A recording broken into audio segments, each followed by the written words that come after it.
पिता वाला संसार बना। माता पिता मिलकर के संतान उत्पन्न करते हैं तो संसार बढ़ता है। ये संसार के माता पिता हैं, लेकिन संसार के जो माता पिता हैं, संसार में रहने वाले नहीं, पार्वती श्रद्धा स्वरूप है। गोस्वामी तुलसीदास जी महाराज रामचरितमानस के याभ्याम बिना न पश्यन्ति सिद्धः स्वान्तस्थमीश्वरम, जिनकी कृपा के बिना हम सत्य को नहीं पहचान सकते। तो शिव पार्वती को अपने जीवन में किस रूप में लेना है? श्रद्धा और विश्वास के रूप। आप जरा जीवन के व्यवहारिक क्षेत्र में सोचिए कि किसी चीज के प्रति जब तक आपके मन में श्रद्धा नहीं होती है, आप उस चीज को स्वीकार नहीं कर सकते हैं। स्वीकारने से पहले श्रद्धा चाहिए। माँ बाप में श्रद्धा नहीं होती है तो लोग माँ बाप का अनादर करता है, और यदि माँ बाप में श्रद्धा हो जाती तो माँ बाप को भगवान समझ के पूछता है लोग। बिना श्रद्धा से कोई क्रिया नहीं हो सकती। और विश्वास, महादेव विश्वास है, माता श्रद्धा है, और जगत पिता शिव विश्वास है। विश्वास पर ही संसार टिका हुआ है। परमात्मा को परमात्मा हम तब मानते हैं जब हमारे अंदर श्रद्धा होती है, हमारे अंदर विश्वास होता है। यदि श्रद्धा विश्वास में से एक भी चीज न हो तो ईश्वर को भी हम नहीं मानते हैं। ईश्वर श्रद्धा विश्वास के रूप होते हैं।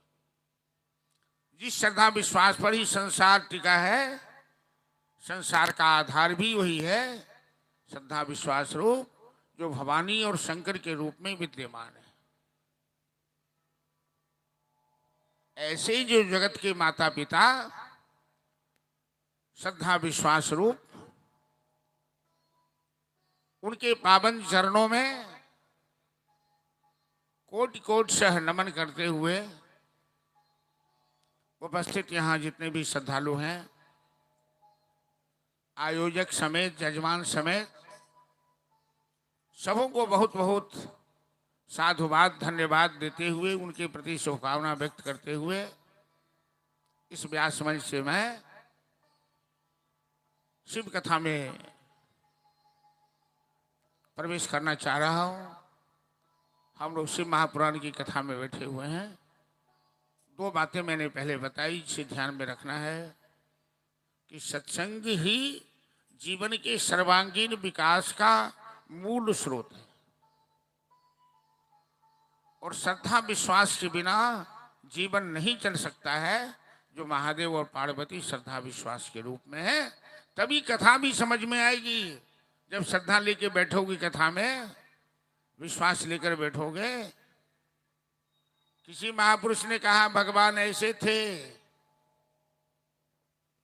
तो तुमने मान लिया भगवान ऐसे थे, भगवान ने ऐसे लीला की, भगवान ने तारकासुर को मारा, भगवान ने त्रिपुरासुर को मारा, भगवान ने अंधकासुर को मारा, भगवान विघ्न विनाशक गणेश के पिता हैं, भगवान सामर्थ्य के प्रतीक कार्तिक महाराज के पिता हैं। कैसे मान लिया? विश्वास से मान लिया कि महापुरुषों की वाणी गलत नहीं होती है, शास्त्र में जो लिखा है वो गलत नहीं होता है। तो एक बार शिव और पार्वती बड़े आनंद मुद्रा में कैलाश शिखर पर विराजमान थे। शिव पार्वती अलग नहीं होते कभी। जब उनकी कथा सुनाई जाती है तो लीला सुनाई जाती है। शिव पुराण में ही कथा है कि अर्धनारीश्वर हैं।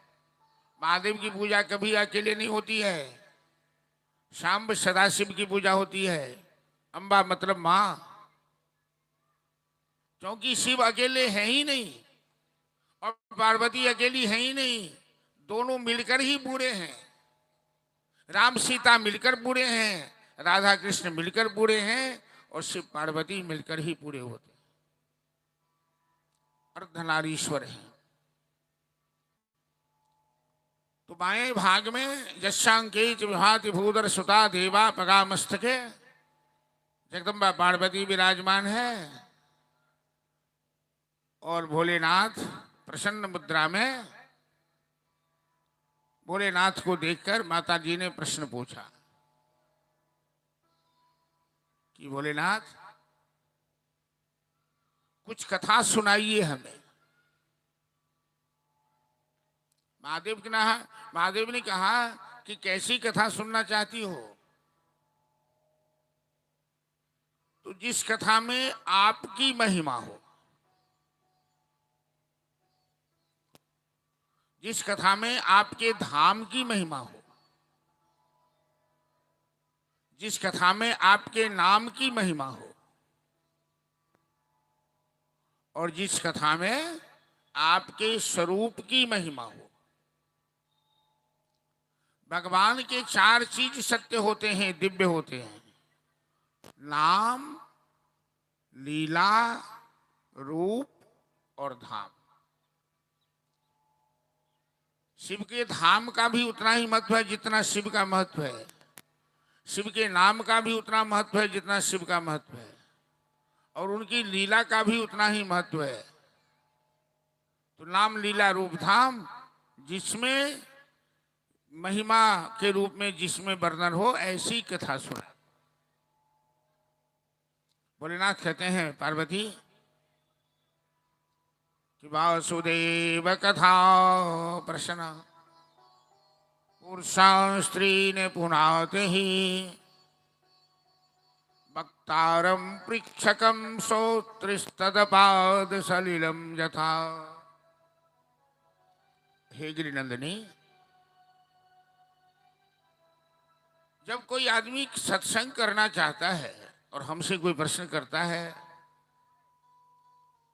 तो हमें इससे ज्यादा प्रसन्नता कभी नहीं होती है। जो सत्संग प्रेमी होते हैं उनके सामने यदि सत्संग कीजिए, सत्संग की बात कीजिए, सत्संग की चर्चा कीजिए, तो उनके जीवन में उससे ज्यादा प्रसन्नता कभी नहीं होती है। क्योंकि कथा कहने वाला, कथा सुनने वाला और कथा में सहयोग करने वाला, तीनों प्रकार के व्यक्ति पावन हो जाते हैं कथा से। कथाकार कथा कहते हैं और श्रोता कथा सुनते हैं, और इसमें जो सहयोग करते हैं वो तीनों प्रकार के व्यक्ति ठीक उसी तरह पवित्र हो जाते हैं जिस तरह गंगा स्नान करने वाला, गंगा स्नान नहीं मिले तो गंगा जल पान करने वाला, और गंगा जल भी उपलब्ध न हो तो गंगा गंगा कह देने से भी पवित्रता आ जाती है। तो पार्वती, तुमने सत्संग की चर्चा की है और मैं तुम्हें सत्संग सुनाऊंगा तो मैं भी पवित्र हो जाऊंगा, तुम भी पवित्र हो जाओगी, और आने वाले समय में लोगों के लिए भी एक कल्याण का रास्ता खुल जाएगा। कि धन्य धन्य गिरिराज कुमारी, तुम समान नहीं को उपकारी। कथा जो सकल लोक हितकारी, सोई पूछन चह शैल कुमारी। प्रथम कथाए कह भू विचारी, निर्गुण ब्रह्म सगुण भवोधारी। यही अवतार राम अवतारा, रामायण शतकोटि वो मारा। करि प्रणाम राम मही त्रिपुरारी।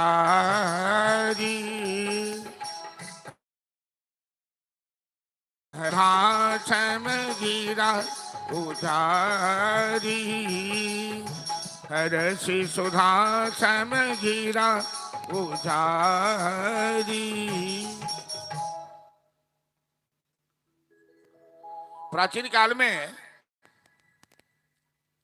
एक कुष्मांड नाम के ऋषि थे। महादेव पार्वती के आग्रह पर कैलाश पर्वत शिखर पर बैठे हुए आनंद मुद्रा में पार्वती के प्रश्न का उत्तर दे रहे हैं, कथा सुनाने लगे। पार्वती ने पूछा था कि आप अपनी महिमा सुनाइए, या आपके धाम की महिमा क्या है, भगवान शिव के नाम की महिमा क्या है और धाम की महिमा क्या है। जैसे भी ये कथास्थल ये कोई खेत नहीं है, ये जब तक यहाँ यज्ञ मंडप रहेगा ये धाम बन गया है, क्योंकि उनकी लीला की चर्चा, उनकी कथा की चर्चा होगी। तो कुष्मांड नाम के ऋषि थे, बड़े नैष्ठिक ब्राह्मण सदाचारी थे। उनका एक पुत्र था, मांडव्य था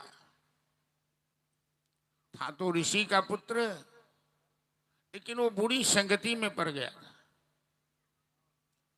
और पिता के बार बार मना करने के बाद भी मांडव ने बुरी संगति का त्याग नहीं किया। अंत में कुष्मांड ऋषि अपनी पत्नी को भी बार बार कहा कि तुम अपने पुत्र पर नियंत्रण करो, लेकिन मां की ममता तो बड़ी खराब होती है। मां तो बहुत बात अपने पति से छिपा लेती है, अपने संतान के पक्ष में आकर के। पति को गुस्सा न हो, पति बिगड़ने न लगे तो झूठ बोल देगी। बेटा स्कूल गया था, वो गया होगा गुल्ली डंडा खेलने, माँ कह देगी हाँ स्कूल गया था। ट्यूशन गया था तो हाँ गया था। तो माँ तो ममता के कारण झूठ बोल देती है, लेकिन मांडव समझने वाला नहीं था। अंत में वो एक पटहरा और एक नाई, इन दो से गति किया और चोरी करना शुरू किया। एक दिन किसी राजे के घर में डाका डाला, खूब सोने चांदी हाथ लगे उसके। वो वेश्यावृत्ति भी करने लगा, जुआ भी खेलने लगा। तो चोरी राजा के घर में डाका डाला वो कुष्मांड, और चोरी का माल लेकर चला गया वेश्याओं के पास। वेश्या तो ठगने वाली होती है, वो ठगती है लोगों को। देख इसके पास खूब माल पानी है, तो इसे प्यास लगी थी, पानी मांगा, अब पानी में मदरा मिलाकर इसे पिला दिया। ये समझ गया कि तुम लोगों ने हमें मदरा क्यों पिलाया। तो बेश्या उसे मीठी मीठी बातों में फंसा लिया और बार बार उसे मदरा गिलास का गिलास पिलाने लगा। जब मदरा का नशा चढ़ा तो बेहोश हो गया, गिर पड़ा। चोरी का जितना माल था बेश्याओं ने वो सब छिपा लिया। जब होश में आया तो बेश्याओं से अपना धन मांगा। कभी धन वापस करती है, चाहे वो लाखों करोड़ों की संपत्ति क्यों न हो, यदि बेश्या के हाथ में चली जाए तो वापस नहीं करती है। तो मैं सुखता मत करो कि हमसे धन की आशा मत रखना। वो कुष्मांड चला गया निराश होकर। उसके संगी साथी जो दोनों थे, नाई और पटहरा, कहा मेरा हिस्सा दो, बांट करके, चोरी हम लोग साथ साथ में किए थे। उसने कहा भाई चोरी का माल तो बेश्याओं ने छिपा लिया है, हम बार बार उसे मांगते हैं, आग्रह करते हैं, नहीं देती है। इसके मित्र ने कहा कि तुम जानो तेरा काम जाने, हमें तो हिस्सा चाहिए, वरना मैं तुम्हें पिता के पास ले जाऊंगा, तुम्हारी शिकायत करूंगा। बेश्या के पास दोबारे गया, बेश्या ने फिर फटकार दिया, अंत में वो लेकर दोनों पकड़ के इसे ले गया इसके पिता के पास, कुष्मांड ऋषि के पास। काहे ऋषि, आप तो बड़े धर्मात्मा हैं, आपका पुत्र ऐसा नालायक कैसे हो गया, ये मेरा चोरी का माल छिपा लिया है। तो कुष्मांड ऋषि ने कहा कि तुम दोनों इस नालायक के साथ संग कैसे किया, और तुमने इस पर विश्वास कैसे किया, इसे तो मैं घर से निकाल दिया हूं, ये मेरे घर में नहीं आ सकता है। तो कहा कि भाई हमें चोरी का माल हिस्सा दिलवा दीजिए, वरना हम इसे राजा के पास ले जाएंगे। कुष्मांड ने कहा तुम क्यों ले जाओगे, हम इसे खुद पकड़ के ले जाते हैं, राजा के हवाले कर देते हैं। इन दोनों चोर ने सोचा कि राजा के पास आएगा तो हम भी पकड़े जाएंगे। तो दोनों ने कहा कुष्मांड ऋषि से कि हे ऋषि, आप इसे छोड़ दीजिए।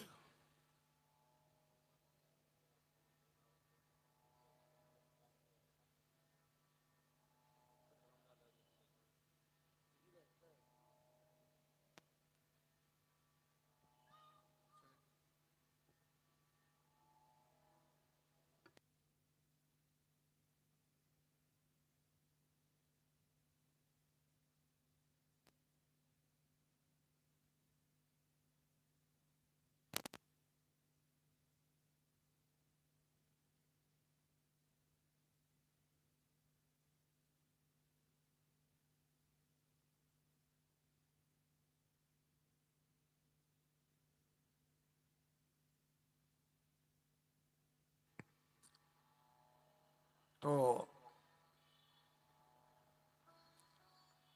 दोनों चोर ने कहा कि आप इसे छोड़ दीजिए, राजा के पास आप क्यों जाकर अपनी प्रतिष्ठा गमाएंगे, समाज में आपकी प्रतिष्ठा है, हम लोग खुद इसे निपट लेंगे।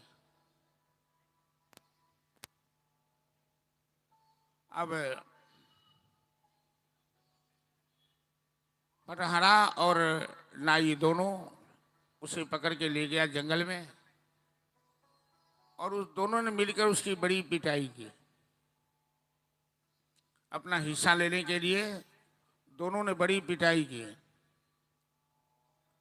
इतना मारा कि वो बेहोश हो गया। इसको लगा, दोनों को लगा कि ये मर गया, तो जंगल में छोड़कर चला गया। जब इसे होश आया,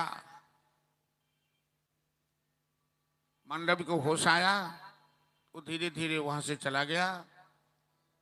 उस समय एक पंचकोशात्मक कहीं भगवान शिव का मंदिर था। उस मंदिर में कोई बहुत बड़ा उत्सव चल रहा था, और हजारों शिव भक्त हर शिव बम बम हर शिव बम बम करते हुए पंचकोशात्मक कर्दमेश्वर महादेव नाम था उनका। कर्दम ऋषि के द्वारा स्थापित जो शिवलिंग थे, तो कर्दमेश्वर महादेव की पंचकोशात्मक मतलब पंचकोश की यात्रा थी।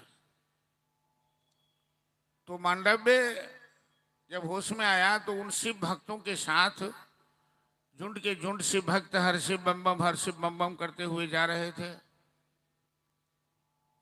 तो मांडव भी उन शिव भक्तों के साथ लग गया। स्वर अच्छा था, पंडित का बेटा तो था ही।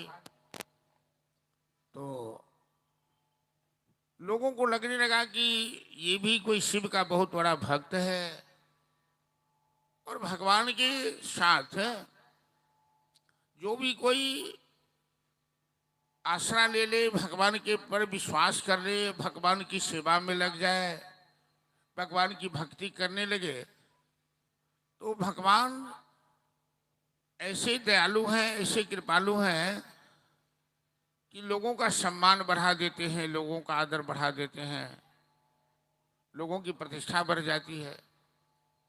अब देखिएगा, बुरा से बुरा आदमी, मूर्ख से मूर्ख आदमी, समाज में जिसका कोई वैल्यू नहीं है, कोई पूछता नहीं है, लेकिन यदि वो संत के रूप में हो जाए, भगवान का सेवक बन जाए, तो समाज में उसका आदर बढ़ जाता है, सम्मान बढ़ जाता है। तेरे बिना शंभो, मांडव्य को पिटाई तो लगी थी, ऋषि का पुत्र होकर भी चोरी डकैती करता था, मदिरा पीता था, वेश्यावृत्ति करता था। और जब इनके दोनों मित्रों ने इसे मारकर जंगल में फेंक दिया तो इसे बड़ा अफसोस होने लगा। तो शिव भक्तों के साथ उस सत्संग में आकर और भगवान शिव से हमेशा वो प्रार्थना करने लगा कि तेरे बिना शंभो हमारा नहीं कोई रे, तेरे बिना शंभो हमारा नहीं, तेरे बिना भोले हमारा नहीं कोई रे, तेरे बिना भोले हमारा नहीं कोई रे, सहारा नहीं कोई रे हमारा,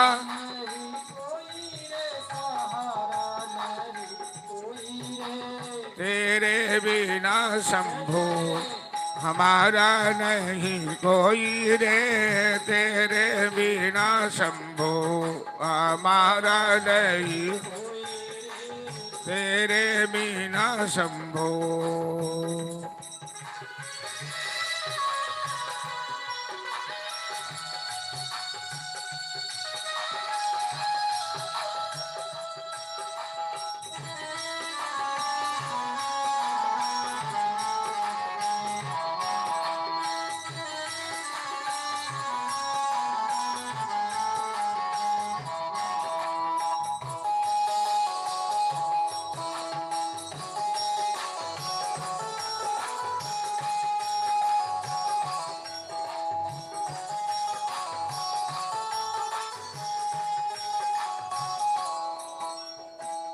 जब से मैंने तुमको पाया, जब से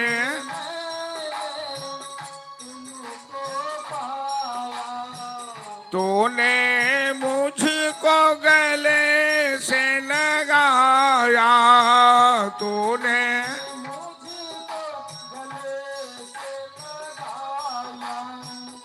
हे भोलेनाथ, जब से आपने कृपा की है, आपने अपनी शरण में ले ली है, आपने हमें अपना लिया है, जब से शिव गुरु की शरण में आ गए तब से क्या हुआ, तेरे जैसा मान, तेरे जैसा मान बढ़ाया नहीं कोई रे, तेरे जैसा बढ़ाया नहीं, तेरे बिना शंभो हमारा नहीं कोई रे, तेरे बिना शंभो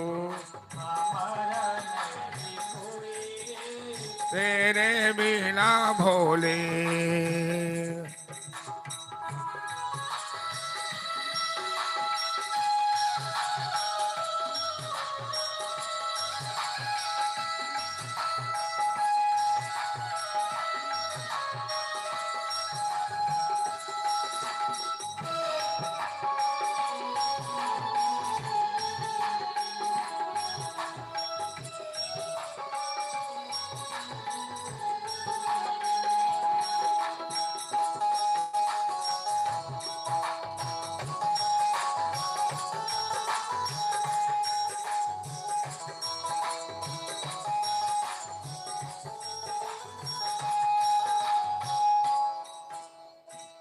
तो मुझको है प्राणों से प्यारा, तो मुझे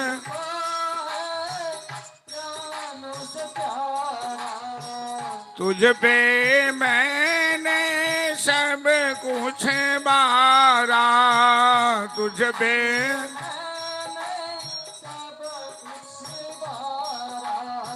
तेरे जैसा यार, तेरे जैसा यार मिलाया नहीं कोई रे, तेरे जैसा यार मिलाया नहीं, तेरे बिना भोले हमारा नहीं कोई रे, तेरे बिना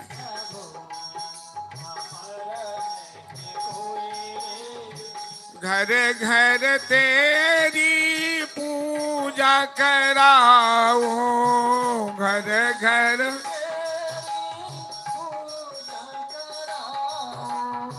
शिव गुरु का मैं अलख जगाओ, शिव गुरु का मैं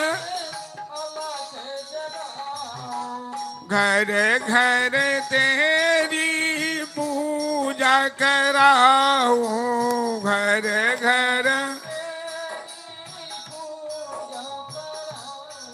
ओ शिव गुरु का मैं अलख जगाऊं, शिव गुरु